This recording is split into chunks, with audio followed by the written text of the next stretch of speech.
Hi, everybody. It's Joey Remenyi from seekingbalance.com.au. I have another case study to meet with and chat with today. I'm going to share Ryan's story. Ryan's calling in from the US. Thank you so much for your time and welcome. Thank you, Joey. I appreciate your time as always. Thank you. Yeah. Well, Ryan and I have touched base and crossed paths. And I am just honestly a little bit like this delighted to see Ryan on the other side of his journey. So, first of all, congratulations. And why don't you give the listeners a brief beginning of Ryan, a few years back, maybe? Sure. So I actually moved to the United States a few years ago from Canada. I'm born and raised in the Toronto area. And I actually have navigated what I'd consider not quite right and neural circuit dizziness for approximately 12, 13 years now. And it's, a typical onset for me was through traditional vertigo. It's actually happened multiple times throughout that 12, 13-year period. And each time I have that traditional vertigo room spinning sensation, it actually propelled the not quite right feelings and symptoms. And that was just interesting because that was the very first time for me to go through something like that. Normally, when stuff was off, I'd immediately resettle and balance, and it would almost be an afterthought. And on and away I went with my day. But this time I had to navigate it a completely different way. And that's been going on for about 12, 13 years. And it sort of took me to sunny California in the United States right now, closer to my family, and a lot of decisions that I made along the way with that for the betterment of myself. Yeah. And would you say you identify a little bit with triple PD? Absolutely. So initially, I identified with what I'd consider more Debarkman syndrome, MdDS. Mm-hmm. And I'd have to say that over time, it's a little bit of a combination of both, to be truthful. And as you know, that can happen. It's not necessarily one box, one position. Sometimes you have overlapping symptoms and overlapping not quite right feelings. And mine would probably be in a mix of triple PD as Yep. well as Debarkman syndrome. So today I want to talk a little bit about what role did the Rocksteady program play for your healing, and feel free to discuss some of the avenues you looked at, because a lot of people will go on the goose chase, talk to a lot of health professionals, put a lot of time and money, and I want you just to share with the listeners, where did the Rocksteady program fit for you? Sure. So I have to say, first and foremost, when I first saw the Rocksteady program in general, and I actually read your book, Rocksteady, prior to that, Mm-hmm. the way that it came about, I'm just going to spend a minute and say this. I Mm-hmm. owe a lot to my brother.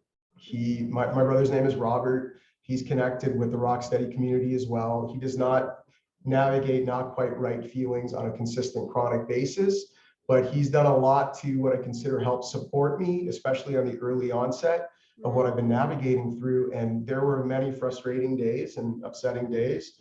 And my brother helped push me in the direction of what he felt would be even better support. So he actually brought it up on the whole Rocksteady book as well as the program. So I read the book, and I thought the book was a great introduction to feeling, what other people might be feeling. It was almost like reading something and saying, wait a sec, there's other people consistently that it's not just vertigo. There's so many other minutiae related to dizziness, and there's other people that are really navigating this on a global basis. But then if I wanted to take it further and actually say, well, how do I get better? Like, what are the things that I need to do to start feeling better? What are the things that I need to do to, even just have the support within a community? That's where I turned to the program. And again, thank you to Rob, because he was somebody that I spoke to about that consistently, about the way that that should really evolve. And sometimes he gave me that extra nudge that I needed at the time.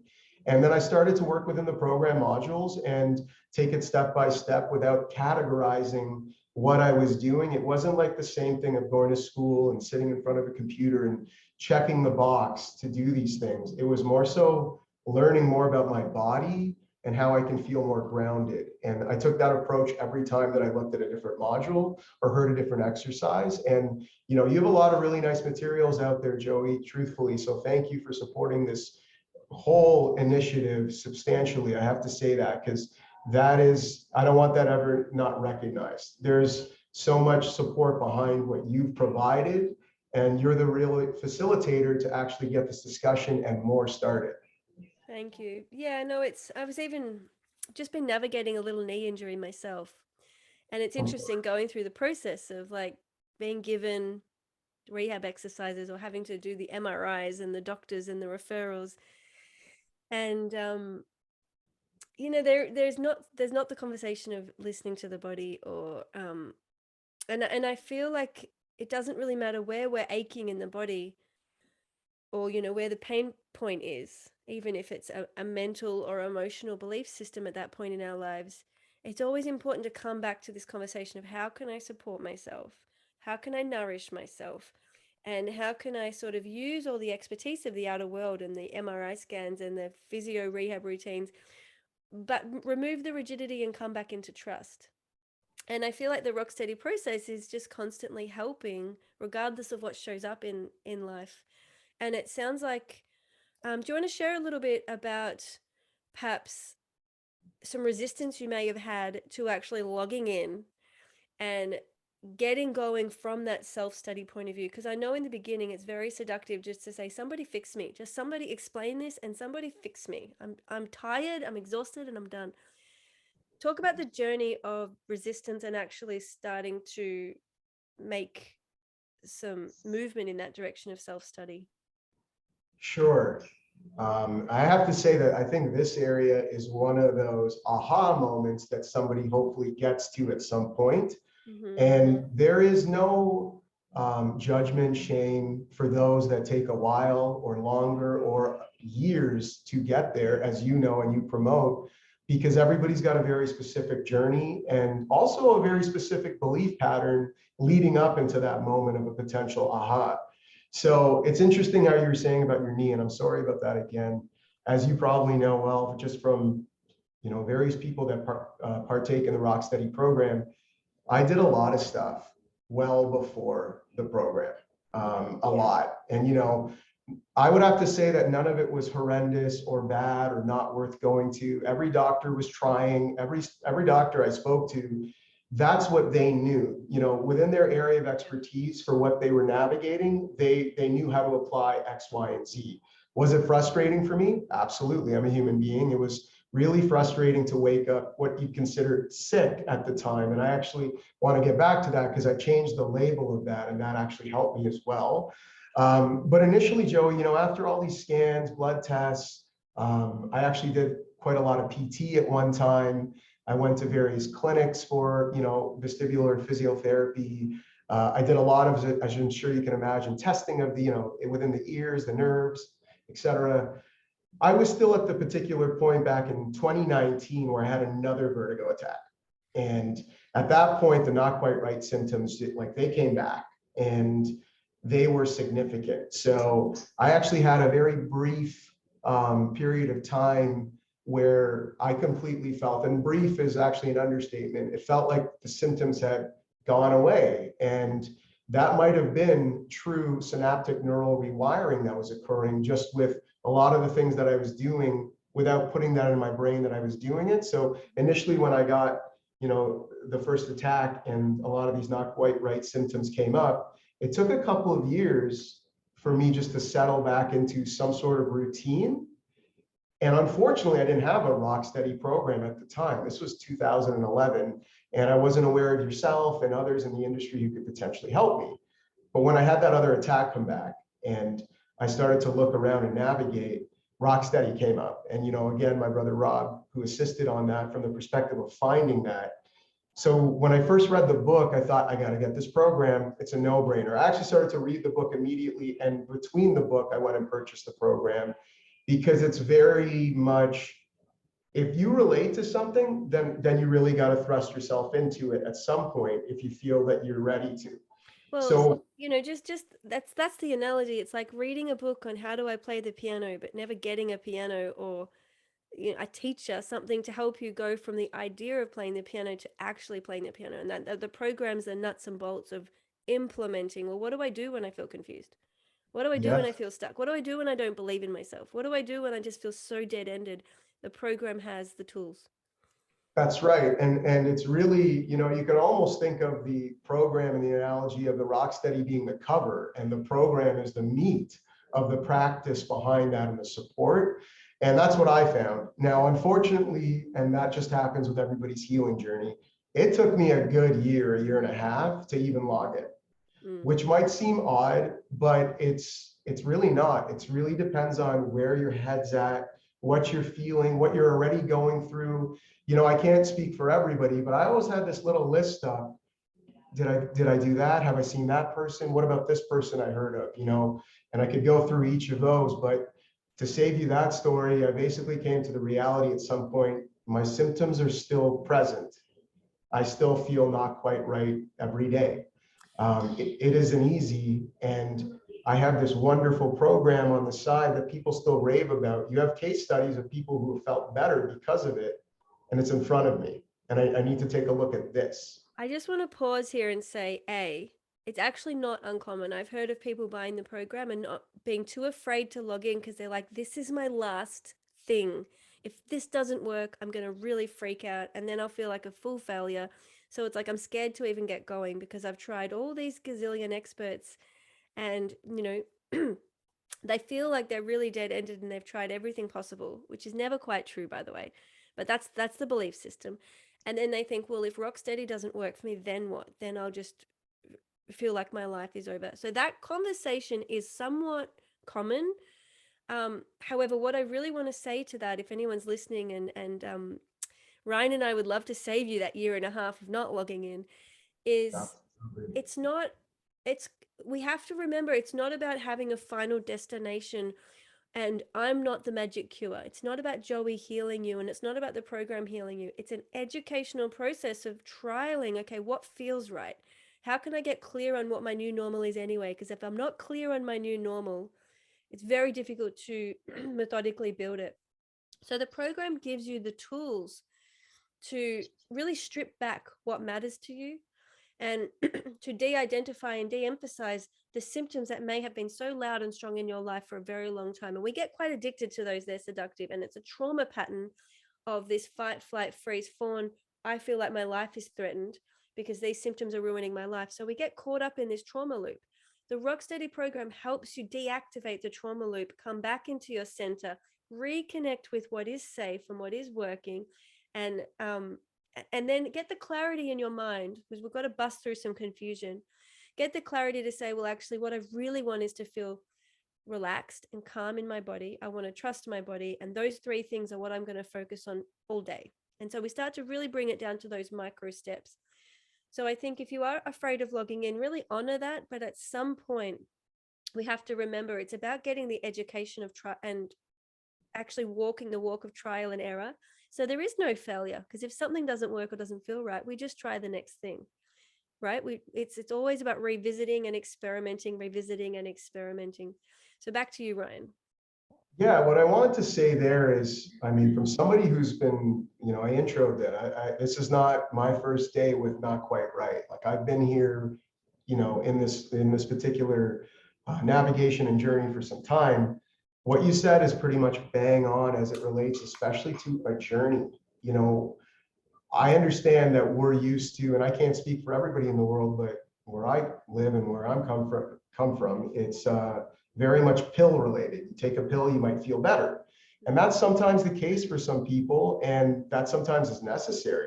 However, if you look at the program as the same way as, you know, I just got to do this and I'll be better, I don't think that's going to be the best chance for success. For me, what it is the program is going to really help you think differently, take the time to think differently, feel more of your emotions and your internal balance and what that is within you, and guide you along the way of getting what I consider more of your healing journey. So if you approach it from a, well, I just got to do this and I'll get through it, it's a 12-week or a 6-week program. I'm sure some people could see success like that. That wouldn't work for me. For me, it was really clicking on what you were actually saying a little bit in your messages in general within the program and the modules is take a step back. Take a step back and slow down for a second. Like if I even go into module 3, if you don't mind me saying, in you know, you're speaking significantly about what it is like to body scan and get into the habit of not checking the box because you body scan, but really feeling yourself and feeling your body and feeling grounded. And actually, another one of your videos that you mentioned that always hits home with me is you mentioned getting vertigo in the car one day. And You said, you know what, that's a very scary thing. But the first thing I tried to do is feel my seatbelt and feel the car and the wheel. So I actually felt that, I myself in space, I'm still here and I'll be okay. And that's like a major signal of trying to heal and get better and have symptoms decrease, is just understanding the balance within that. And I think the program really, for me, made me think differently. It made me take a step back. Week 3 was a prime example of that. Even when you say sometimes take the whole day off during the week, you can take a day where you do nothing. You could always go clean your house. You could always go, work out for 2 more hours, fill your day by doing X, Y, and Z, but take some time to relax and actually let yourself relax. And those are some of the things and tips that I've gone through and have helped me over time. Yeah, and you're spot on, because I think we can get very, the trauma response takes us into this problem solving. Well, I've got to fix it, and I need a program, and it's got to be like this, and there's a lot of rigidity, and it's outcome based. So it's like, well, if my symptoms go away, then I'm good. And if my symptoms exacerbate, then I'm bad. And it's like, well, actually, the program is for life. It's a way of life. It's a philosophical change. And what happens is, rather than really focusing in on symptoms and rigidity and certain exercises or whatnot, we start to go, okay, well, how am I today? Can I be genuinely curious? Like, maybe I'm cluttered today. Well, how can I support that? Well, maybe my symptoms are a bit louder today, and maybe there's a good reason my symptoms are a bit louder today. How can I meet that? How can I bring loving kindness into how I am in this moment? And by doing that, we shift out of the trauma response, which is more of the sort of extremes of the sympathetic nervous system or the parasympathetic nervous system. And so there's chemical reactions going on that are really unhelpful and inhibit neuroplasticity. But if we can drop into the compassion and loving kindness and curiosity and non-judgmental approach, where we meet ourselves as we are with curiosity, and we lean in and explore and take this trial and error approach of, well, how can I nurture myself through this moment? Because just because I feel like this now doesn't need to ruin my whole day. I've got tools, I've got skills. It's this non-judgmental approach that actually shifts the chemistry. A different part of our brain is active. New neural pathways are now able to open up and explore and experiment, because we're not locked in those trauma cycles. And so the Rocksteady program is really giving us an entire new look on life.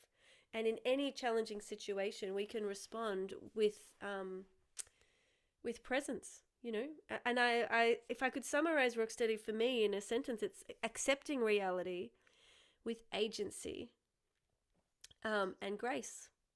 Because we can't control how the day is going to land and what's going to happen in the outer world. But we can respond with acceptance of the reality of how it is.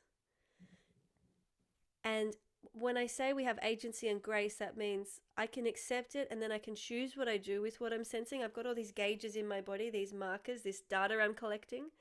Through the Rocksteady tools, you learn how to close your eyes and deeply explore your inner world and collect this information. Then you choose what you do with it. That's powerful. And the grace piece is, well, part of this is so complex and bigger than me, this life force business. Like, I don't know how a seed turns into a seedling, turns into a tree. There's something bigger going on here in this neural patterning and in my healing, that I have to sort of surrender, allow, and accept. I've got to be willing to feel it, and then also let go and move on. So I think that process is not really something we can read in a book. It's something we have to explore little by little. And as you're saying, that moment of having a vertigo incident in the car on a highway driving fast pace was one of those moments for me. I had to sort of really choose wisely, because I could have injured people. Yeah. Have you had any little moments of grace in your journey where you start feeling like, you know what? I have a choice here. It's a choice point, isn't it? Which is from module 6. Can you remember any of those? Yes. There's been several dates, over the years that have come up that were choice moments, to be truthful. And they might have stemmed from a lot of frustration and anger and sadness, and not always acceptance. Like, there's differences there. Acceptance doesn't mean, and I'm speaking to, everybody that's listening, Joey, I know you know this so well. Acceptance doesn't mean you accept and don't act on what you feel when you feel bad. It just simply means that you understand what you're working with. Absolutely. And you start to relate to it more. So I did have these moments for sure. And I'd be lying if I told you I still don't have these moments where you have to make an active choice on what you're doing here within your journey. I mean, there's times when I'd be dizzy and I would literally, I'd turn to the right and I would look at a different object to see how dizzy I was. That wasn't good. That wasn't something that was part of, for me personally, that wasn't something that was helpful. It was not the same as respecting and feeling what I'm going through and then turning that into, what I'd consider practices that can help with my brain rewiring. So you actually speak about this during the modules about crafting your own program. And that's something I think I wanted to just quickly touch upon here is that, the program gives you a lot to work with. It's not just, a recording. There are intro recordings that are significant by you and provided by you that are really helpful. To me, those are some of the best, by the way. I think those are really, really helpful for what I've been dealing with and working with, I should say. And crafting the own program around this makes more sense considering how everybody can be feeling different sensations. And so it makes sense to figure out what's best for you, but you're giving all the tools to work with to actually craft that for you. And it's important. So what you said about acceptance is spot on. It's not. Some people think acceptance means giving up. Like, oh, this is just the Right. way. Like, and I think that's really tolerating. You know, Um, but acceptance is sort of looking at all the information with accuracy, being realistic, and then making a really solid, responsive choice that moves you in the direction of your new normal. So we are building the neural pathways based on what is here right now, not what I think it should be, or not what I wish it could be in the future. So we're not past or future. We're going, right, this is it right now. I'm accepting this as what it is, and I'm going to make choices based on what it actually is. So that's a perfect description of acceptance. And it's a very active thing. Yes. It's not passive, it's active. Yep. Um, and then yeah, you were talking about the program and crafting your own journey and choosing what feels right for you. Again, that gives us agency and choice. We're not sitting back and being handed a generic cookie cutter. We'll do this and repeat it 3 times and do that and repeat it 2 times. We're actually stopping and responding to the body and saying, well, what will nurture me most in this moment? And if I have no idea, can I have the humility and the bravery and courage to just try something and go, well, how did it land? But giving ourselves that choice and empowerment really starts to shift us out of the trauma patterns, because trauma really comes back to that big word of powerlessness. We feel like things are happening to us and we don't understand it. We can't integrate it. The nervous system freaks out. We dissociate, we freeze, we fight, we flight, we try and please everybody else, and we really abandon ourselves in some way. When we come back into being able to see reality, feel through it, and choose, that is a direct opposite of a trauma pattern. And then, if we can bring in that empathic care and empathic witness and that compassion and kindness towards ourselves, we are really reversing the trauma patterns. And when I say trauma patterns, I mean all the little micro traumas we have in life, whether it's, falling off the table as a kid and no one was there to comfort us or explain what went on, or in the playground, or, all the argy-bargy that goes on in family systems and just in the world in general.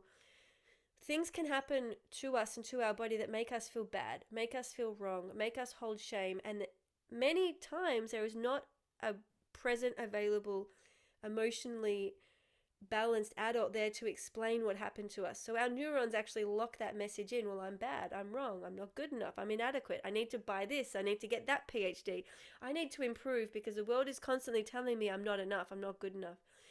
So, and all of this is pretty standard experience at the minute on the planet. So the Rocksteady process really helps us to meet some of those beliefs, change some of those neural wiring, step off the trauma kind of cycles, and start to accept the reality and choose, get that empowerment back, take responsibility, and as you said, Ryan, understand where we need support along the way, both support from ourselves and potentially a close circle of support from our inner community. Yeah, I have to say that the whole thought process behind Rocksteady's program is where I mean, I'm just being honest, if I receive medical clearance, because you speak about that often, and I firmly believe that just because of the fact that I understand going to get a test to make sure, it's not something else or what you're working with, or maybe getting more tips and hints about what it could be.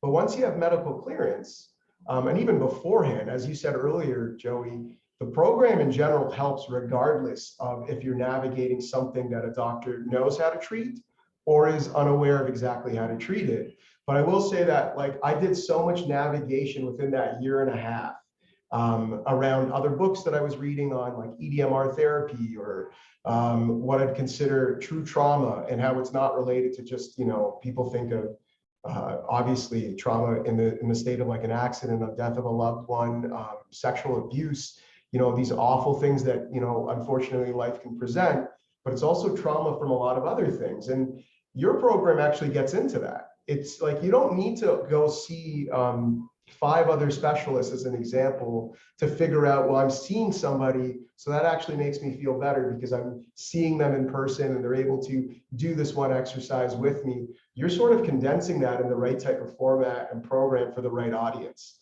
And that's what Rocksteady is. And to be truthful, when you're lost, it's a very good container to go to right away. It's like the support system and the support network you have. If you're lucky enough and fortunate to have a support network of loved ones or even of professionals who you can work with, that's great. I mean, that can help for sure. But that's supported to actually having this particular program, in my opinion, because it relates directly to what you're feeling. Sometimes those professionals don't know exactly the way that you feel. The program kind of does. Yeah. And you know what? I think even for myself and my private clients, they have to go through the Rocksteady process, and that the reason for that is I can't give them that self-study process in a therapy session, right? I could give them the odd tool. I can definitely help bring in the voice of compassion. I can help with some difficult places of being stuck, but they're just tiny little bits along the neuroplasticity process of building the new normal. The program allows them 24/7 to have the choice and the exploration in any moment. Doesn't matter if they're feeling high and joyful and ecstatic, maybe neutral and numb and a bit grey, or whether they're feeling very low, very, very dark, and in a very difficult place. The program helps them say, okay, well, how can I meet this? And, waiting for a therapy session once a week, once a fortnight, once a month is a completely different process. It's not to say it's not worthy or it's not useful, it is. The program is complementing that because it's giving us the tools, and hopefully, if for those of you out there who are seeing therapists, hopefully what they're teaching you and the skills you're learning in therapy are just helping you fine tune and hone in on how to best sort of take control of how you use the program. So sometimes clients really do need help with self-compassion, for example. Like, they will just have no idea how to be compassionate and kind and mindful and non-judgmental towards themselves. So some therapy there can be good to really hone in on that skill set. And then you go back into the program and you can dive in and out wherever you choose because you've now got that added skill. So I think it's good to not put all your eggs in one basket, and to be mindful that it is a multimodal healing process. Our neural maps are so complex and interconnected. It's very unlikely that a yoga class is going to heal, or a mindfulness app, or a cognitive behavioral therapy. Like, that's just a very simplistic way of looking at a super complex situation. And the Rocksteady program takes time to look at body posture, breath work, beliefs, mindset, dialogue, our inner conversations, our connection to spirit and self and values. It's very multimodal, which means you're looking into all those missing jigsaw puzzles so the full neural network has more opportunity to really consolidate. Yeah, and I firmly believe that it is, I mean, it's 2 things. One is going back to, it's not about the end goal, quote unquote. Like, it's really very much a journey. And the program itself is a journey. It's a journey to craft with a lot of different areas the way that the neural rewiring takes place. And in all honesty, that's kind of exactly what I was referring to, where you can still have support, you can still have books, whatever you want to go through that helps craft that better for you, but it's very complementary. And to be truthful, I would personally guide somebody to go through the program because of the fact that that touches on some of the things you're going to learn about, except you're providing it in a very what I'd consider relaxing way. Like the actual idea is not to, rush to class and write down this and, the way that university or, PhDs or studying might be. This is more about yourself. Are you honoring the fact that you're going to take the time to navigate this particular journey? And that to me was a click and more of a aha, where I actually decided a while ago, the way that I was going to go and approach this was to be very loving toward what I'm trying to achieve. Because I was very much, truthfully, more of a black and white type A in some ways, maybe a little harder on myself. In general, I think I never really thought that I was, but if I was, evaluating it, some of my speech and my language, even, if you can look at the program and get into that, the program itself will speak about the way that you almost want to curb that a little bit for the right reasons. Instead of like, saying to you, Joey, well, I have a dizziness problem. The words I have, that's a little different. It's like you have a dog, and have a dizziness problem. It's more about, what you're navigating through, not quite right. Using not quite right instead of other labels is actually important as well, because it almost shows a container of people that are dealing with so many different types of illnesses in the area of chronic severe dizziness, and even outside of that can relate to this particular program. And I think you help push that loving idea a bit more. And sometimes people need to wrap their head around that, because when you first read that, and if you're not, programmed that way, it might come back as a bit of a surprise where you're like, well, what does that even mean? Yeah. Well, it really means what it says. Give yourself a chance to adopt a different way of thinking as you navigate this particular healing journey with the Rocksteady program.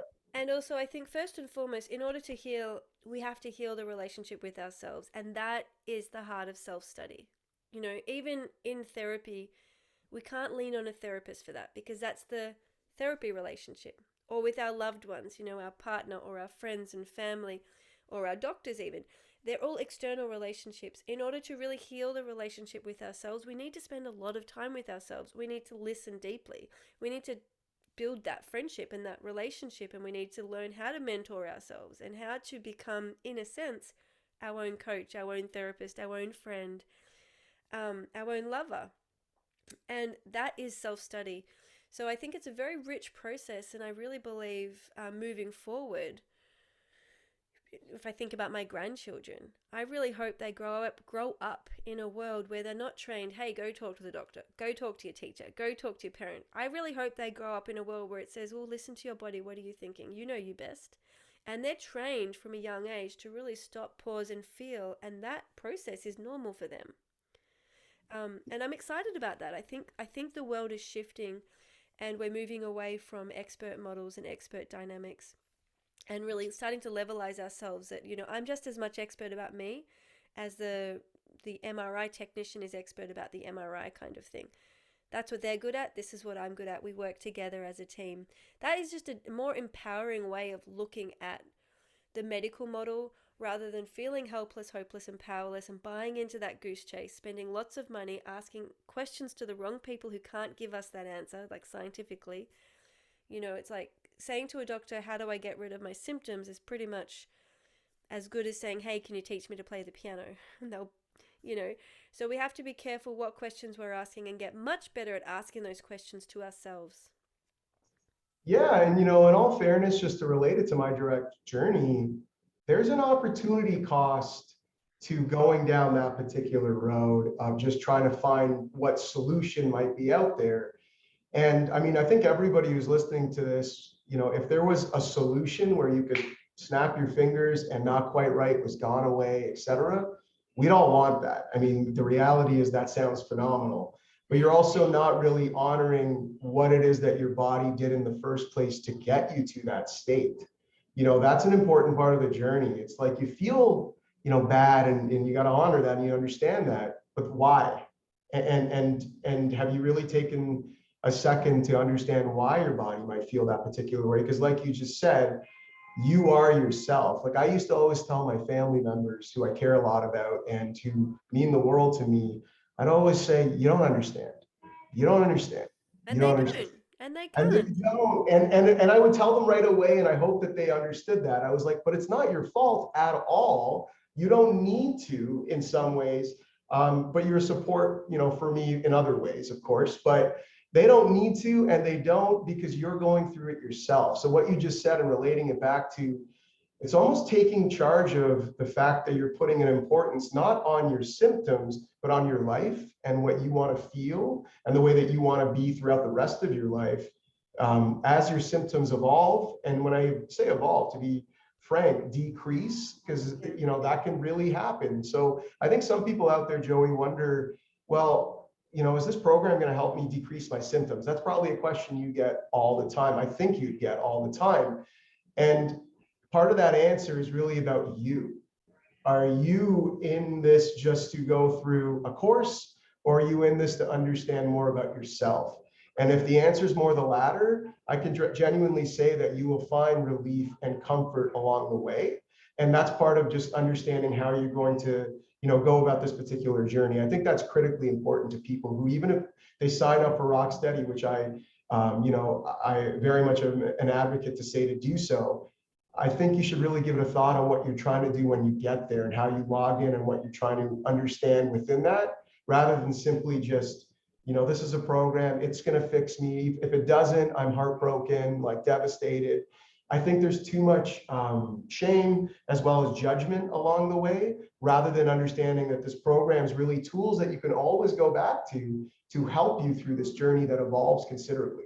And you hit the nail on the head, and I say this a lot, but it needs to be said. We grow up in a world that trains us to be judgmental. We're judging everything all the time, including ourselves, and we're trying to loosen that grip and to become curious and non-judgmental, which means we need a whole new flavor of language to draw upon that is unfamiliar and new. And these are all new neural pathways we're building. How do I treat myself? How do I meet myself? How do I talk to myself? And of course, other people. So yeah, it's really rich what you're sharing, and I hear you and I feel it too. And I think for those of you listening who are just like, I don't get it, judgment, no judgment, compassion, does it get rid of my symptoms or not? Well, the research shows us that yes, like over 70% of people see a reduction in their symptoms. So we are seeing symptomatic reduction, and that is important, and it's something we can talk about. And that's Yep. regardless of people's age, whether they're 70, 80, or 20. It's regardless of their diagnosis, because we're looking at the whole person. It doesn't matter if it's Multimodal, triple PD, vestibular migraine. We're not treating the diagnosis. We're looking at nurturing the whole person. So regardless of diagnosis, we're seeing reduction in perception of symptoms, regardless of time since onset. So whether you've had it for 20 years or 2 months, we are seeing a reduction in symptoms in the Rocksteady community. So we can talk about that. But I think, like Ryan says, we want to get to a place where we're no longer symptom focused. And truth be told, the first time you go through the program, the 6 modules, it could be all about your program. It could be a little rigid. That's okay, because that's where we start. Same in yoga. You just do what the teacher says in the beginning until you have the skills and tools to know the poses to then choose and make your own Yep. sequences. So we start a little rigid, and we might start a little symptom focused, and that's okay. And the next time we go through, we might loosen our grip. We might start calling them sensations. We might start getting curious about not quite right sensations instead of symptoms. We might loosen our grip from the label, and we might start choosing from the program, because now we're more familiar with what our choice is. In the beginning, we're just like, well, what is that? I'll just try it, right? So I think what Ryan's talking about is that journey of going from being judgmental and symptom focused, where we invariably start, myself included, and we start deprogramming that. And then it Exactly. becomes a way of life. Exactly.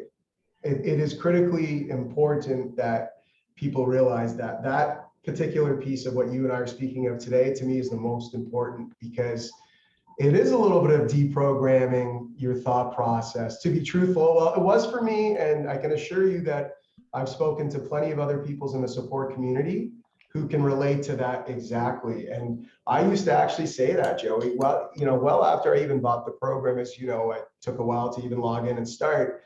But I used to say, I would say to my brother Rob, I would say to a few other people, what does that even mean? Like, judgment of this. Like, I feel terrible. What is that? What is that? I don't even wrap my head around that. But it clicked. And in all honesty, it clicked because of the work that I did to listen to myself a lot more. Like I would literally sit with myself and certain feelings during a body scan or longer, where I had my eyes closed for a good hour. And was it a little uncomfortable? Sure. I think anything that you don't normally do can be uncomfortable regardless of sensations. Like, I was raised a very particular way of what I knew was, the way that I wanted to be in the world. And I still carry a lot of that today, which is really good for the makeup of who I am.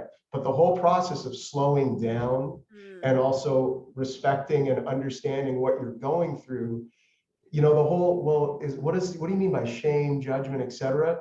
Those clouds start to lift. You start to really understand it. And I know even now listening to it, some people might be like, what? Yeah. You'll get there. I think the real message that I would like to say there is you will get there. Get there, be open to getting there, and understand that you shouldn't judge how long it takes to get there. Yeah, it's worth it. It's very much worth it. I want to really finish up by sort of pulling apart that statement you had about, is it uncomfortable? Sure. When we're stuck in our symptoms, our judgment, and our trauma, I'm going to call it. So when we're really at our worst and we're feeling helpless, hopeless, powerless, we do tend to just live in that judgmental space. And our window of tolerance from a nervous system point of view, it's not able to handle much. So it's like, I don't want to go down the shops. I don't want to be around noisy, loud people. I don't want to answer questions. Stop talking to me. We can really push the world away when we don't have the tolerance or the capacity, where we're not available for those neurons to be firing. So we can withdraw and push away, as in we can isolate ourselves and withdraw, or we can completely shut down, numb ourselves, freeze, and go into the world with this pushing through, sort of hardened, unfeeling approach to life. We're emotionally unavailable, we're switched off, and we're just coping, we're surviving. When we start to explore this neuroplasticity space, we really open up our capacity to be with awkward and unfamiliar sensations. So rather than sort of going, this is way too noisy and fast and I'm overstimulated, we sort of relax, we body scan, we allow ourselves to feel the noise and the clutter and the questions and the stimulation. And we take a moment to breathe there and we go, well, can I stay with this? Am I okay with this? Or am I feeling like this is enough for me right now and I want to remove myself into a quieter space because that's what feels more nourishing. So we're not sort of in this pleasure-seeking and pain-avoiding knee-jerk reaction. We're actually pausing, opening, feeling. The nervous system's not rejecting it. We're actually letting the data in. And then we're making that choice of agency. Do I stay here and get a little curious? Or do I take the path of nourishment and pull back? So these unfamiliar and awkward sensations are no longer deeply uncomfortable. We don't hate them. We're not running. There's not these big emotional loading. Yeah. And that's where language is important. And this is the space of non-judgment. So I hope that's helpful, just to sort of a little deepen that. Absolutely. And I mean, we won't go so far into it just because I think you really need to wrap your head around it in the program. But you speak about avoidance behaviors as an example. And understandably so, somebody who might be, laying in their bed feeling dizzy is not thinking about going to play basketball today, as an example.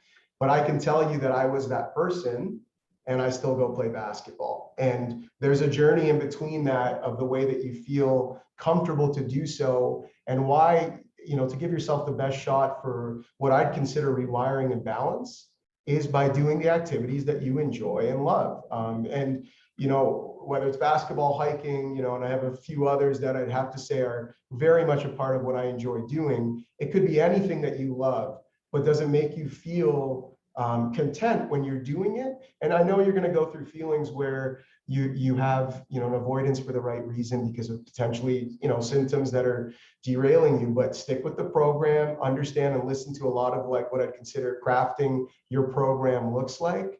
And avoidance that leads towards, just shutting off everything is not where anybody wants to be. You might take a day where you have to, try to relax and do your thing. And I understand that more so. I've done that. But I think if you look at the other side and say, well, I want to still do all those things. Can I?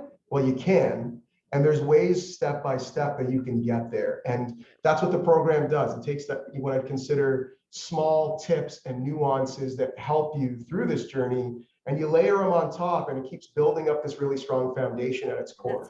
That's all the neural networks. And there's a difference between saying, well, I just want to go have a cup of coffee with my friends and I'm going to force myself and push myself to do it even though I'm feeling awful. That's not neuroplasticity. That's not going to help. But it's about saying, okay, well, I really want to have a cup of coffee or meet up with my friends. How can I support and nourish myself to go about that in a very gentle way that my nervous system stays in that blue zone and is able to stay open and available and feeling, so I'm not actually bypassing. So if I go to that meeting with my friends from a trauma perspective and I push myself and I force myself and I'm frozen and I'm fighting and flighting and freezing on the inside, that's the red zone, and the neuroplasticity is inhibited, and so we're just sort of suffering but pretending we're okay. And so there's this massive disconnect between the reality of what's going within and how we might be presenting to our Yep. friends. That's not neuroplasticity. And a lot of people think, well, I'm just doing what I want to do, right? Shouldn't I be better? No, we have to learn how to drop into that blue zone, be emotionally available, sense and feel what is real for us, stay authentic with that, and be clear about it with our loved ones, um, and and be gentle and kind and loving enough to be honest about how we're really feeling. And again, have all these tricks and tools to shift our perspective and language so that we can nurture ourselves to get to where we want to be without bypassing the feeling of it. Because we've got to take all of those feelings with us and actually feel them as we go and have the coffee with the friends or play Absolutely. basketball, etc. And I'd say with that, and exactly what you said, it relates to two things. One is, don't fear what you don't know yet. Like, and I'll get to that in a second. The other is what you just said of using the right dialogue in yourself when you're going to an event. If you're dreading it because of X, Y, and Z well before, I can assure you, part of you is going to dread it during the process as well. And if, instead of something that you look forward to, it's actually something that you feel like, maybe I'll just get better if I do this, or Yeah. maybe I'll just go out of the house because it may help. If you change the dialogue and you don't fear what you don't need to fear, I feel like you're on a winning formula for yourself as you could curate your program through Rocksteady. Yeah, yeah. We could go on, but there's a lot of false alarms that can hold us back where we don't need to fear, but we do fear, and we fear the fear, and we live in the fear, and then we hide the fear and pretend there's no fear, and we start Right. lying to ourselves about the fear that's really there because we don't want to feel the fear. And there's just these perpetual cycles of not really being honest and not really feeling, and the brain is confused, so we feel more confused, and we feel more overwhelmed, and we feel more symptoms. So a lot of this is about getting through this complex mess, dropping into what's simple, knowing what's a real life threatening thing that we need to respond to and know how to do that, and know what's a false alarm that we can disengage, and then shift our radar towards our desired sensations and build those new normal pathways with a methodical supported process. We haven't even touched upon the live group calls, but there is a lot of support, global support, troubleshooting, people understanding what you're going through and sharing that journey, sharing their insights, sharing their questions, sharing their stuckness. Yep. And the container of Rocksteady, the program, really is the gift that keeps on giving. It's so much more than I thought it would be when I built it. It's just blown my mind. So Mhm. I really urge you listening, if you're feeling like you need the support and you need the encouragement, go to seekingbalance.com.au, learn more about the Rocksteady program and if it's a good fit for you. If you're in financial duress or you're in a third world country, or if you've got the financial needs, contact us. We have scholarships which are very generously distributed to people all over the world to make sure there's no financial barrier for folks with these chronic symptoms. It's a very inclusive community. And, we understand that not everybody starts from equal footing. Not everybody has a safe home. Not everybody has a safe country or political and economic stability. But I really want everybody to have as much access to these supports and community and tools as possible.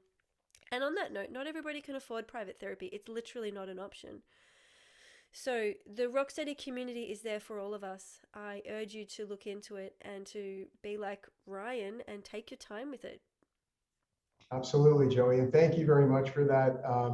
That thank you is understated, because the truth is, without your particular program and your, what I'd consider guidance, because at the end of the day, we all feel like we could maybe be a little bit lost in general, regardless of dizziness. Sometimes we have that feeling. There's guidance in the program, and hopefully it resonates with people. You just provided the right link and access to a very, very strong and growing community, which is all about awareness as well. So I really appreciate that, and thank you for that. My pleasure. It's a pleasure to meet you. Thank you for your time. Thank you for sharing. Thanks I for look I look forward to just seeing how your life keeps blossoming ongoing, and so congratulations for staying with it. Absolutely. Thank you very much for your time. I appreciate that a lot. Beautiful. It's a bye for now, and visit seekingbalance.com.au to learn more about joining our community.